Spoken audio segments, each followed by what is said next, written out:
समीर, आज देवीच्या कृपेने आपल्या आयुष्याची एक नवीन सुरुवात होतीये.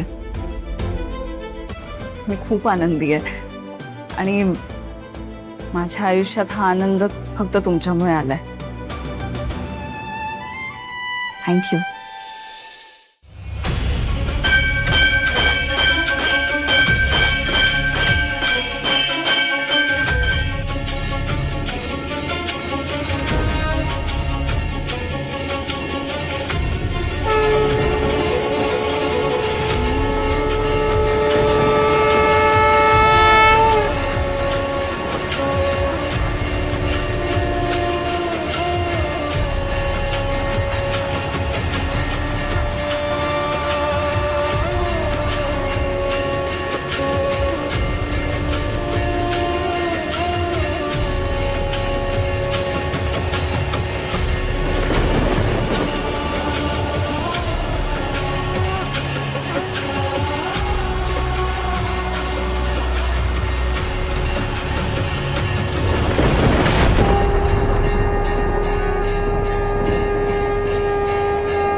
वर्षभरात देवळात येणाऱ्या भाग्यवान भक्ताच्या डोक्यावर कधीही ते वस्त्र पडेल, पण जेव्हा मरी आईच्या मनात असेल तेव्हा.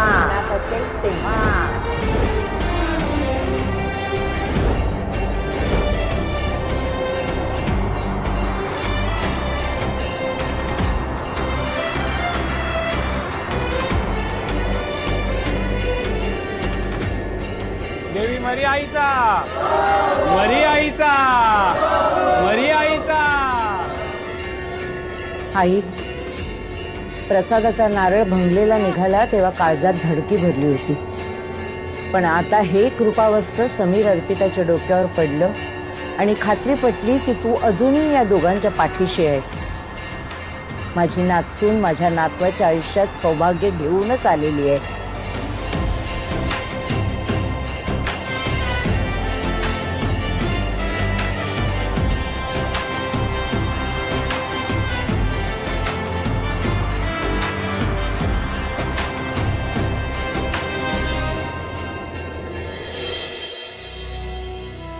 बाबा, पुन्हा एकदा विचार करा ना.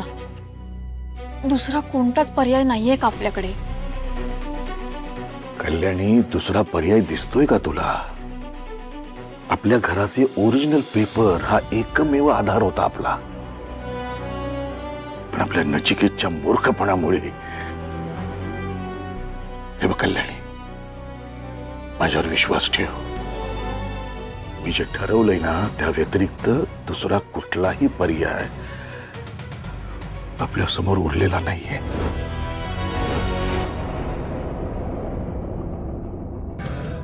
बाबा, तुम्ही आलात. नाही, तुम्ही आलात म्हणजे तुम्ही योग्य तो निर्णय घेतला असणार, कारण तसंही तुमच्या घरात तुम्हीच समजूतदार आहात बाबा.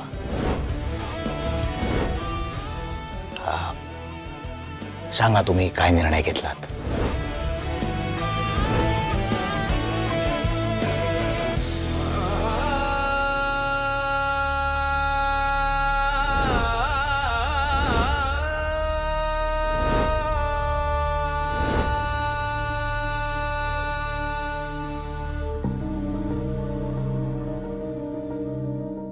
बाई ग, सकाळपासून हा उजवा डोळा का फडफडतोय?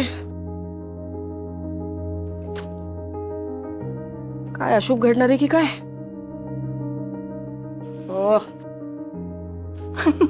अगं काय डोळा फडफडतोय का? हो ना ग, आणि तोही उजवा.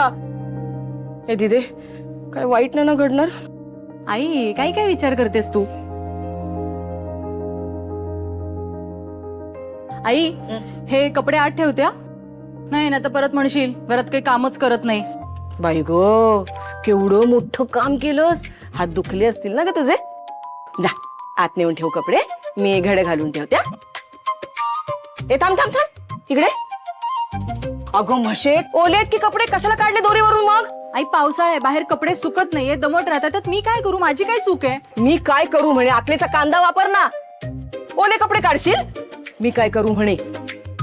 आई तुला कामं करावी लागतात म्हणून तू चिडचिड करू नकोस हा माझ्यावर. आता तुझी ती लाडकी सून येते ना, ती आली ना की तिच्या मागे कटकट करा. मला बोलती सारखी. आज येतात का दोघं? हो, बस स्टॉपला उतरले असतील. तरीच म्हटलं उजवा डोळा का फडफडतोय माझा? ही महामाया येणार आहे ना म्हणून.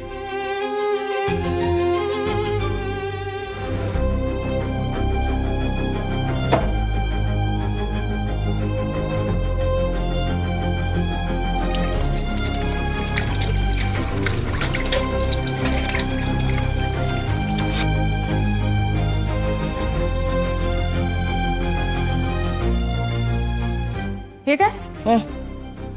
तू स्वयंपाक करत होतीस ना, मग अचानक हात का धुतला? वाट बघ, मी स्वयंपाक करते. ती बया येते ना, ती येऊन करेल सगळा स्वयंपाक. झालं, लगेच डोळे वटारले. अहो एक दिवस ती बुबळं बाहेर येऊन ना भुवयानं चिकटतील. सगळी कामं मला करावी लागतायत. तुमचं काय जातंय डोळे वटारायला? मला पण. नाहीतर काय, त्यांना सगळं आयतं मिळतंय ना, मग कशाला काय वाटेल यांना?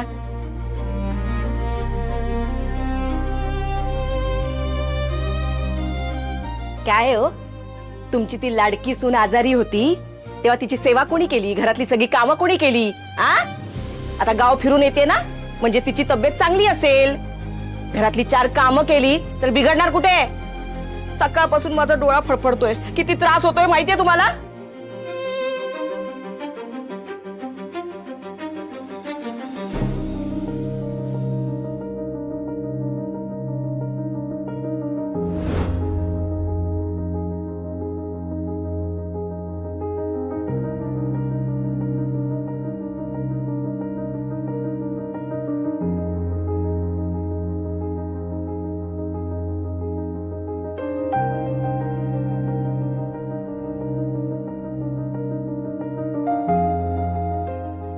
समीर,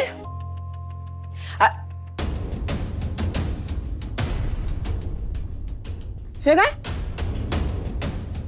काय एकटी झालीस? समीर कुठे?